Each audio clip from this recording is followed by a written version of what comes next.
বিসমিল্লাহির রহমানির রহিম। আসসালামু আলাইকুম। সবুজের ছোঁয়া থেকে সবাইকে স্বাগত জানাচ্ছি। আজকে বিকেলবেলা নাতিকে নিয়ে আমার বাসার পাশে রাস্তায় এসেছি। ও সাইকেল দৌড়াবে, আমি বসে বসে পাহারা দিব। ও তো বাড়ির বাহিরে যেতে দেই না। তাই বললো, দিদা আজকে বিকেলে আমি সাইকেল দৌড়াবো, আমার পাশে পাশে তুমি থাকবে। তো ওর পাশে পাশে দৌড়াচ্ছি, ও সাইকেল দৌড়াচ্ছে, খুব মজা পাচ্ছে আর আমাকে বাই বাই দিচ্ছে। মানে ওর মা বাবা খুব ব্যস্ত, সময় দিতে পারে না। তো যত আবদার আমার কাছেই করে, তো সেই আবদার আমাকে পূরণ করতে হয়।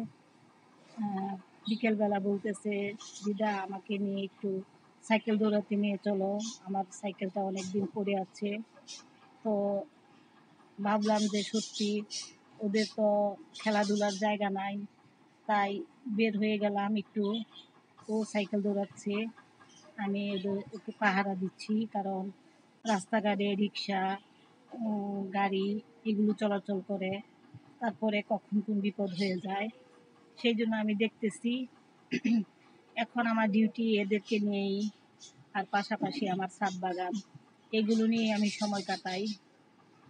আর যা যা করি সব কিছুই আপনাদের সাথে শেয়ার করি, ভালো লাগে। আমার জীবনে কত সময়, কখন কত কিছু করেছি, এখন যে সময়টা পার করতেছি সেটা নাতিদেরকে নিয়ে।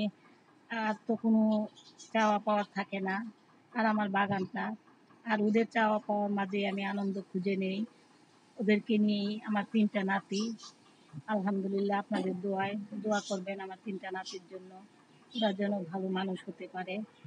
তো এটা আমার বড় নাতি। তো ও সাইকেল দৌড়াচ্ছে, আমি ওকে দেখতেছি আমার বাসার পাশেই।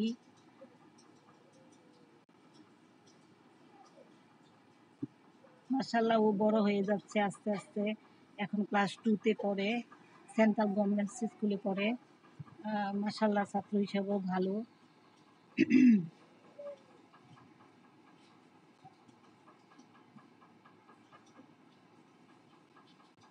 খুব আনন্দ নিয়ে সাইকেল দৌড়াচ্ছে, আর আমিও সময় দিচ্ছি।